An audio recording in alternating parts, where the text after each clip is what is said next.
What is going on, guys? Jack here, and welcome back to episode 13 of The Rise of a Nation here with FC Edmonton. And we're back today, continuing with our Continental campaign. Yes, this is going to be big. I'm excited, nervous, a bit of everything really. You can see on screen we have a new face for the duck. I felt like updating some of our player faces. I'm kind of a bit weird in the sense that when it comes to my Football Manager face packs, particularly with obscure players who perhaps have played amateur football, their pictures are evidently from when they played at junior level, I kind of like to try and update them. So I went out my own way and we updated the Duck's picture, and I discovered that his player name is actually called Celso. That's what he's known as on the back of his shirt. He's the Duck. I'm sorry, Steve. We can call you Celso the Duck, I guess, but that's probably not a help. I felt less bad about calling him the Duck because when I went on his social media pages, I found pictures of him wearing shirts with ducks on. So apparently I'm not the first person to make that joke. Who would have thought it? The other player we updated was Nick Daly. I discovered he's moved to Charleston Battery in real life. Yeah, a big move for him, to be fair, from Jamaica. He had a really, really good goal that I stumbled across. So maybe that 17 flair isn't just all FM making up numbers. Maybe he really is the real deal. I mean, who knows? But yeah, we updated his face as well. So he's a little less pixelated. He's still as smiley as ever. He looks well happy, doesn't he? Makes me feel happy. Anyway, little bit of team news. We've got two players in on trial who have been offered contracts. The first, a player I think we talked about a few episodes ago now, Kofi Opare or Opare. He's joined us. Very, very good centre-back. We've taken him on trial. With him joining us on trial, he didn't want to join us previously. We've offered him a contract of £600 a week for a 2.5-year deal. He looks like a very, very good centre-back. The other player we're looking to bring in is this guy, Mark Anthony Kay. And again, very, very good player. Again, Canadian international in the case of Mark here. He's only 25, was released by LAFC. He hasn't found a club over the last, well, how long are we talking now? Over the last 6 months? Yeah, six, 7 months since he would have been released. He looks very, very good. Now, you might be wondering, Jack, how are you even going to fit these players in your team? Great question. We made a sale. Obviously, that only frees up one spot, so we'll explain more in a second. I am looking at other players. I've put in a bid here for Tabler just to see what happens. He's a Canadian international who plays for Barcelona. No way in hell he's going to join us, but Barcelona agreed to loan him to us, so it's not going to happen. If it does, I don't know what we'll do. It's more been put in just to see what happens. But no, the player that we've sold, if we just go to transfer history here, is Jonathan Valet. Good player for us, but we've sold him to our feeder club. Or I guess they're not really our feeder club. We're their feeder club. We've sold him to Valor. It's not the first deal we've done with them this year. They bought him for £110,000. He's a good little Canadian centre mid, but we brought him in for half that price a year ago, and let's be honest, he's not played very much for us. When he's played, he's not really been that great, and if we just compare him to Kay, who pretty much plays the same position, you can see the difference in them here. There's a world of difference, so it just seemed like smart business to move him on for £100,000. Kay's contract, I think, is in the region of £1,200, but it is a longer-term deal. The only concern I have with Kay, actually, is his natural fitness. It really isn't that great at 4, but I'm willing to look past that because I think he would come in to be a pretty resourceful centre mid for us. So Valet being sold frees up one registration spot. The other spot that we have is one that we lost when Didic left. You might remember we had Didic leave, and I gave Daly the free spot, which meant that we never really replaced Didic, the centre-back. Obviously, Opare would be a player to solve that position. I think my thinking would be probably to unregister Diallo. Now, I've already tried loaning him out, but no one is interested in him. But as much as I like Diallo, he's really not played that well for us. He looks like he should be a top quality player, but he's just not shown it. And when we've got the likes of Daly, I mean, you can see the comparison here. Daly is a better player, significantly younger.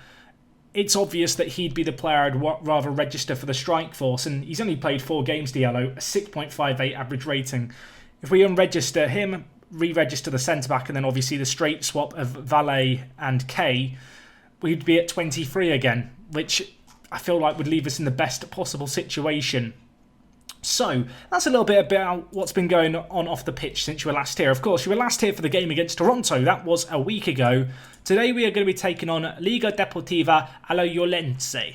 I've not pronounced that correct because I don't speak Spanish, and the U sound is like a weird sound in Spanish. It's a pretty good attempt by my standards, we can all agree. But yes, we're going to be taking on this Costa Rican side. I was looking at their team. They've got a few injuries. Now, whether or not they chance some of these players remains to be seen. They're good though. Esteban, not their centre back, their goalkeeper. He's very good. He's probably better than our centre backs, to be fair. At centre back, he looks top drawer. They've got some other good players here, like Urena, who I think probably will be fit for today's game. Costa Rican international with 81 caps. They're a team of real quality. And if we just look at their wages, you can just see how much more they pay their players per week. It's a pretty good way, I feel like, of judging our team versus theirs. Is just the contrast in terms of the fall off of the wage expenditure. Speaking of wage expenditure, just real quick, obviously, we've got a few players who are still coming in which would impact this a tiny bit. But I felt like I'd been spending quite a lot of money on wages until I looked at other teams and realised that actually both Vala and Forge ahead of us in the league are spending significantly more than us right now, which made me feel a lot less bad about how much I was spending. You can see here Pacific right down at the bottom alongside York 9. Not perhaps a surprise the fact that Pacific are right down there. You can see how the league is playing out. Of course, we're yet to play in the league since you were last here. And well, with all that said and done, I think it's time to get into the first leg of this North American League game. This is the first knockout round, if I'm not mistaken. And we should probably have a quick look here at the bracket system, so I'm not going to be mistaken. But if I'm not mistaken, the way that this plays out is we have to win this, and if we win this, we get to the quarter-final where we're guaranteed 2 bites at the cherry of trying to get through. And with that, we would get through to the North American Champions League. So we're not that far off, but this will be a challenge today. In terms of the team we're going to go with, this is the team I'm electing for. Yes, a big call. I'm actually going to play Marcelin ahead of Senior in the ball-winning midfielder position, just because I feel like Marcelin's just been putting in better performances for us. You can see our goalkeeper, of course, is Connor James. Nothing entirely surprising there. His leadership's still going up, though, so that's good. Elsewhere, Moses at left centre-back, Soria at ball-playing defender, Temguia comes in at right centre-back. The midfield, we're going to go with Telfer, Marshall, Lincourt Joseph. Might be a little bit of a surprise there, but he's performed very, very well this year. You can see in the league, 4 goals and 2 assists, 7.54 average rating, and he also played well when we gave him a chance in the previous kind of North American League game. Zebi is going to lock down this right midfielder spot with Edwini Bonsu out. Zebi's just kind of become the go-to guy. He scored a few great goals. And then up top, we're going to go with the Duck, and we're going to go with Daly. Of course, we are Celso and Neat here. 2 very, very good players, let's be honest. I feel like these 2 guys we can really build around, similarly to how I feel like with Marshall, Lamotte, and Chandel Senior, we can maybe build a relationship and a setup there in the centre of the midfield. I feel like these 2 up top could be the go-to in a couple of years' time. We're going to go with them ahead of Tommy Amiobi and Sakario, which might be a little bit of a shock because Sakario and Tommy Amiobi have actually been putting in the better performances on the pitch. But I'm not afraid to change things if we need to. So we're going to be playing against Alajuelense here, and we're at home, so I really want to go for it in this first leg. We're the underdogs. No one necessarily expects a lot from us, but I think we really do have the quality to take the game to them. As good as their team is, as much more money than they have than us, I feel like they're pretty beatable, the Costa Rican side. I've got to be honest, I didn't know a lot about Costa Rican football, and when I came to check the pronunciation of Alajuelense here, I butchered the pronunciation there ironically, their atmosphere at stadiums is bloody mental. Like, go on YouTube after you've watched this video. Go and search this team. I think they might be building a new stadium as well. I went into a rabbit hole of YouTube finding out about my opposition. But, no, seriously, the fans are absolutely crazy. And, well, they've got a set piece here. And it's Jose Salvatierra. We'll go with that. It sounds good, doesn't it? Salvatierra with the free kick into the bottom corner. Could Connor James have done better there? He's caught a little bit flat-footed. Not the best reflexes. I feel like the wall's been put there to stop it, and he's just bent around it. I think that might be a fault in the positioning of the wall. need better builders, apparently. Beckford, edge of the area. Don't double your lead quickly. We have a mountain to climb. As I said, if we were to get through this round, we have to just win one of two games, either the quarter-final or the losers playoff for the North American League spots from the losers of the quarter-finals. But we have to get there to stand a chance. Jake Beckford, good little goal for him. He's going to be happy about that. Rifles it in. And it's not really the start we wanted. They've not even really created two great opportunities. It's just been two moments of quality and two very, very good strikes for them. I'm going to do a little shouty shout. We're going to go demand more. Besides their two goals, things have been kind of even. Unfortunately, they've scored two. We have got a set piece though here. Zebi, can he put the ball in? Questionable goalkeeping, and it falls to Alex Marshall. We're not going to complain. That's his 7th of the season. What a player. What a player Alex Marshall is. I did look to update his picture as well, but I couldn't find a good quality one for him. What I did find out is that he's had trials in Germany a couple of years ago, and he's also been linked with a few different English sides, including teams in the Premier League. Similar story, actually, with Daly as well. I found it really interesting, and I didn't realise that trials were such a big thing for, Jamaican young kind of high school players to get. But, yeah, it's quite commonplace, and they've had a few opportunities, just not quite made it yet. Of course, off the back of this series, when they're tearing it up in the Premier League, I will claim full credit, as I feel like I'm quite within my rights to do so. But no, we've started the game okay here now. To get that goal back before half-time is huge. Just need to step it up in the second half now. Daly's not had the best of games. I'm going to take him off on the hour mark. We're going to bring in Tomi Amiobi. And in fact, I'm going to go for the double change. We're going to bring in the tried and true. The players who I feel like we can trust. Our kind of veteran strike partnership of sorts. Maybe they can help us break the deadlock here in this game. Of course, we are going to be playing a second leg against Alajuelense today. We have got one league game in between, but we don't care about that as Amiobi picks it up. Oh, he's got to score that. He's got to score that. It's such a good opportunity. The pressing forward wins the ball off the centre-backs. He breaks through. You think, well, he's going to bang it in now, but unfortunately the shot goes wide. I'm going to take off Lincourt Joseph. We're going to bring in Lamotte for him. The rest of the team has actually played pretty well. Like, the ratings really aren't that bad across the board. Just unfortunate that those two somewhat speculative efforts found the back of the net. We'll go for another shout of demand more. The players are loving it again. Let's go on the front foot. We've got, 5 minutes plus added time to try and make a breakthrough. Whilst 2-1 wouldn't be the end of the world, it does put a bit of a gauntlet in front of us where we know we have to score at least 2 goals against them in Costa Rica. And that is exactly what we are going to have to do here. Moses boots it clear. It finishes 2-1. We're not completely out of it. Beckford got man of the match. I mean, he's pretty good, isn't he? He's quite good, to be fair. But no, he got a good goal for them. Unfortunately, and apparently we were back to win. I respectfully disagree. Do we have the pre-match odds anywhere? Can we? I could go back and watch the video, I guess, and find out and tell you, but I'm not going to bother doing that. I do not feel like we were the favourites to win that game. I'm not sure what the pundit's saying. I think it's just a delusional Canadian football fan who thinks we're bigger than we are. We lose 2-1. We rue the missed chances. We did have more shots. We did have more possession. If we can perform like that in the second leg, I feel like we still have a chance. But we have got to really step things up in the second leg. You can see in the meantime, we've got a game against Pacific FC. I mean, the good news is they are one of the worst teams in the league, so I feel like I can afford to rotate the side.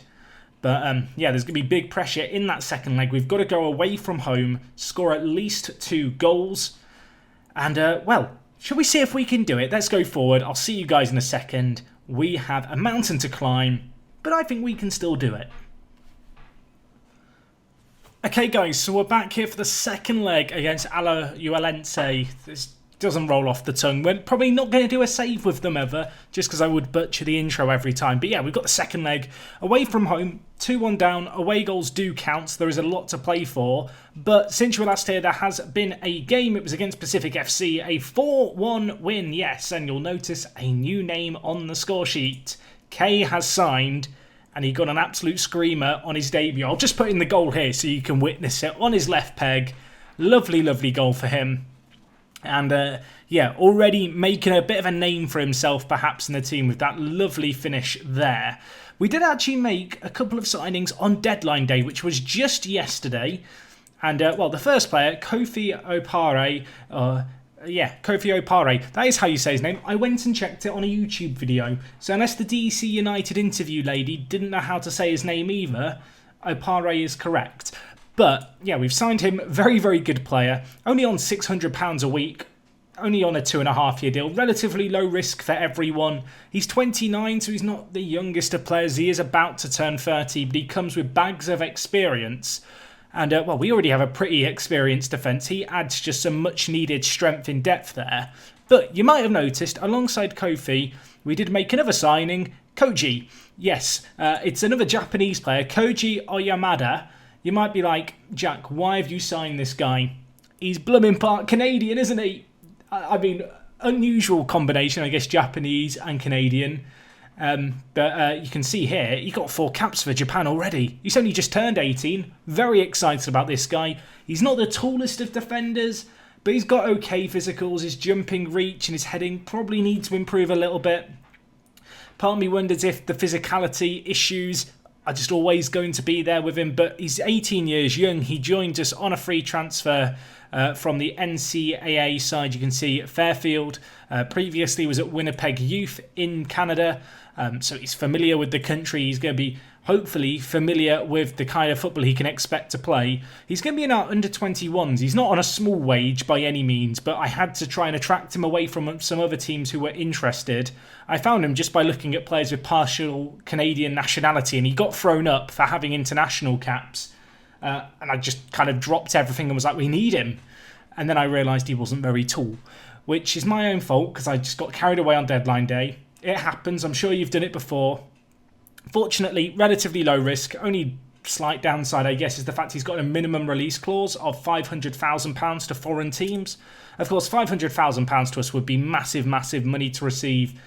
At the same time, he's probably worth a little bit more than that. So the sooner that we can try and maybe renegotiate his contract and get that out of his contract, the better. But he's a good, consistent player. I think it said he was consistent in the scout report we had, but he's good determination, good tackling.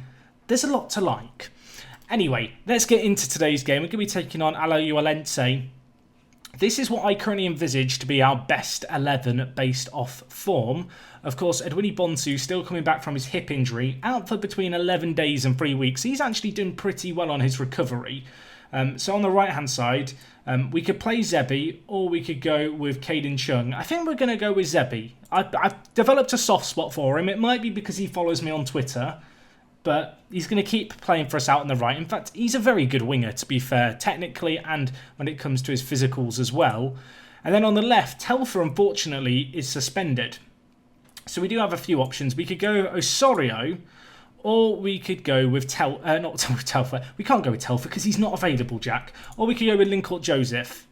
And I think we're going to go with Lincourt Joseph. I think that is the decision I'm going to go with. He's been a player in better form this year. And yeah, I'm excited to see what he can do out in the wide areas. One thing I did identify about the team we're playing is their fullbacks are not very quick. They are older players, and I feel like that pace out wide could prove crucial for us. Anyway, K is struggling with match sharpness, so we've got to be aware of that. Opare, going to get there eventually. He is going to be on the bench for us. For today's game, he does need a number. We'll give him the number 20. Why not? They're sticking with their 4-4-2. You can see it just looking at their fullbacks. Very, very good mentals. In the case of Jose Salvatierra, who scored the free kick against us previously. They've also got Meneses. Okay, he's very good. He's not the left back I saw before. That gives you an idea of the quality we're coming up against, because he's blooming good, isn't he? Going to be a challenge. We'll have to see how well Zebi can do in the head-to-head battle there, I guess. But anyway, we go into this leg. Expectations aren't super high. I wish I could kind of come into this game with a bit of an edge in the game. Maybe our nose is ahead and play a bit more defensively. But the sad reality is we need 2 away goals here. We're without Telfer, without Edwini Bonsu. We're kind of breaking an unwritten rule by playing the Duck alongside Amiobi. But I don't know, Daly's form hasn't been particularly great, and well, I want to give Tommy a chance to show us what he can do. That's not a good start. Roger Rojas has scored his first goal of the season. It's taken 3 minutes. And we might be on the back foot here. The ball whipped in. I mean, viewing our 3 centre-backs movement there is rather frustrating to witness because they just emotionally shut down. They've gone Westworld. Like in Westworld, you know how the hosts get told like seesaw motor functions and they all shut down? That's what our centre-backs just did. I realise that's a fairly niche reference. If you've not seen Westworld, watch Season 1. Consider Season 2. Oh my god, the duck. Let's not talk about Westworld. Let's talk about that effort. It was not far away.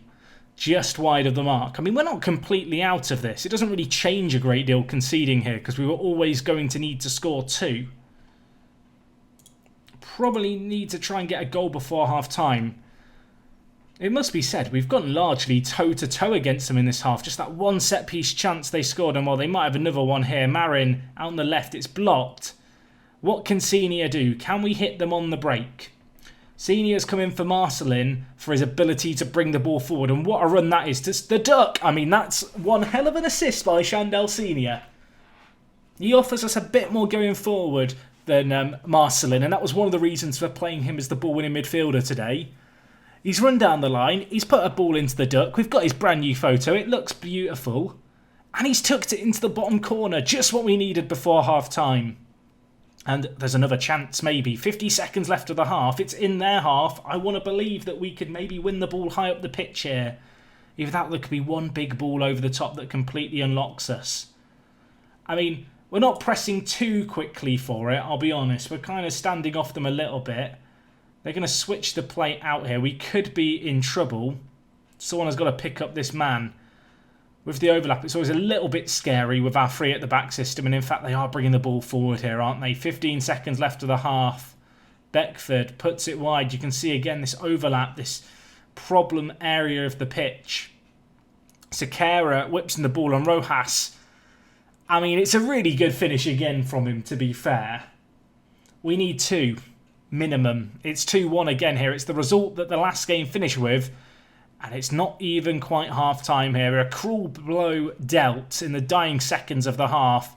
Connor James with a valiant attempt. Unfortunately, he couldn't get across to it. We have a mini mountain to climb. I'm now wondering if I want to switch to wing-backs. Might give us a little bit more solidity. Who's looking stressed? Lincourt Joseph. He'd be one of the players who I take off. Yeah, you know what? I'm going to go for it. I'm going to go with it. So I'm going to bring in Chung and we're going to bring in Osorio on the wings. Marshall's obviously going to play as the advanced playmaker. And we are going to play attacking.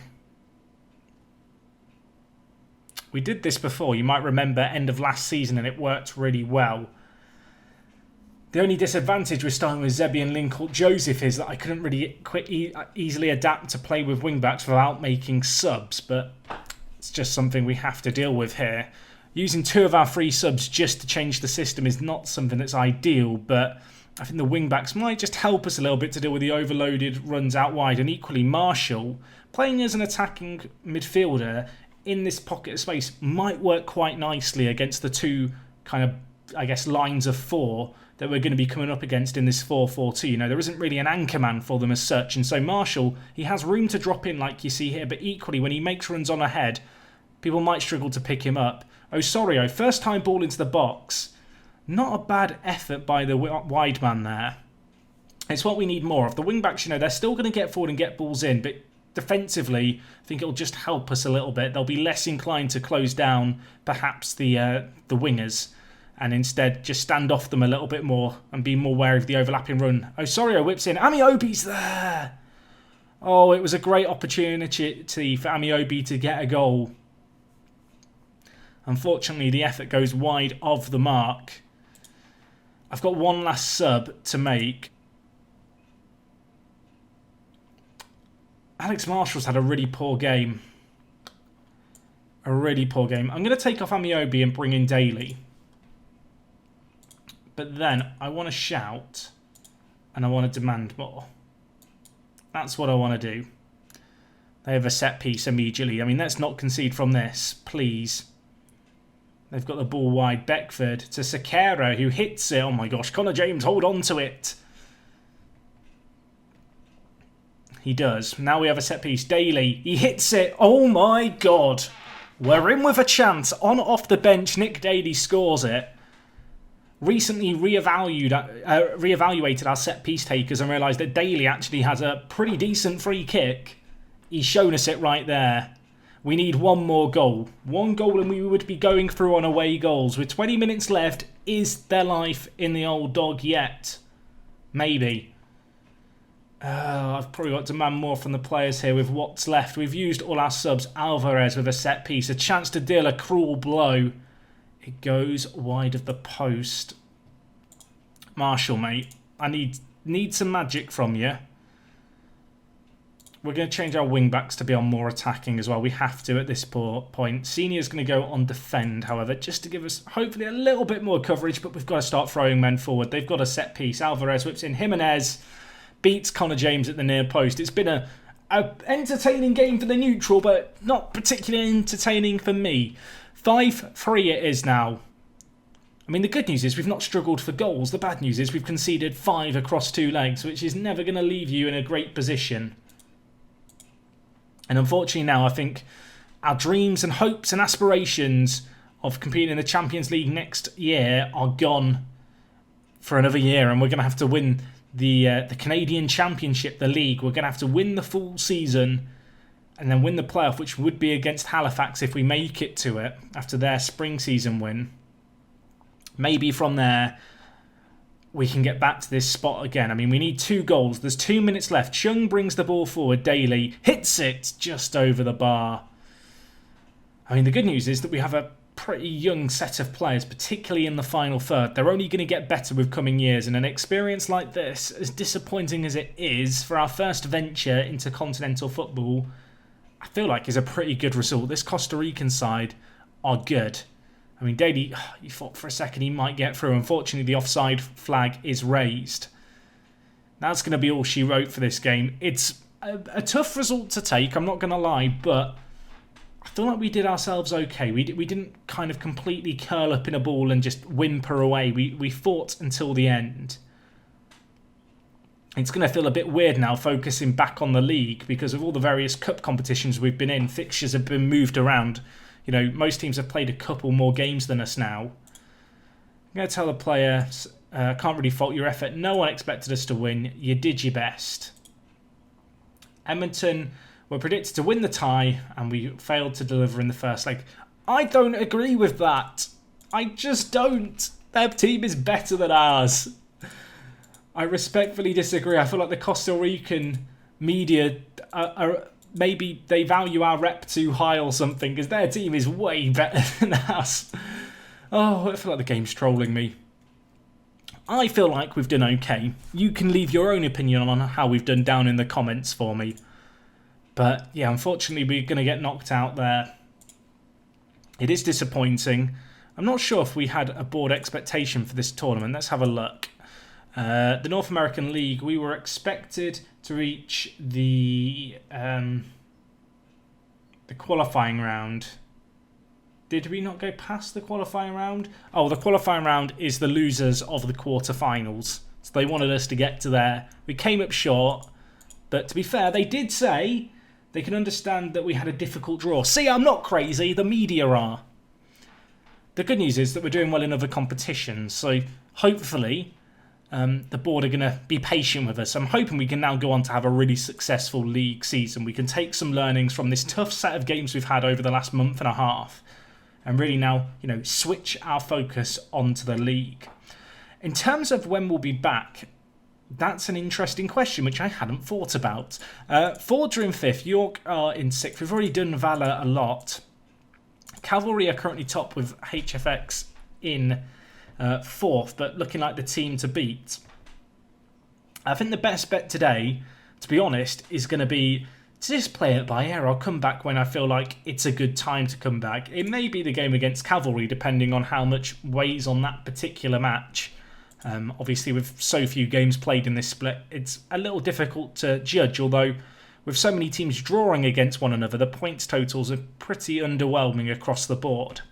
But that's a problem to worry about next time. We can now focus on rotating the team a little bit, hopefully getting a bit more of a settled 11. We're going to have players like Edwini Bonsu coming back to full fitness, which is good news. As you can see, Diallo did get unregistered, with the addition of Opare and Kay joining us towards the end of the transfer window. But no, that's everything from me today. Let me know what you made of our games and our performances in the Continental football this year. I feel like we've done pretty well. Very, very excited by the signings we've made. I feel like we've added some serious quality to the team with some former MLS players in Kay and Opare. Hopefully that's going to help the league rep. Hopefully it's going to help our team rep as well, of course. And well, hopefully I'll see you guys for the next one. If you have enjoyed, drop a like on it. As I said, comments, leave them down below. I'm rambling around in circles. I'll see you next time. It is me, Jack, and I'm out. I'll talk to you guys in a bit.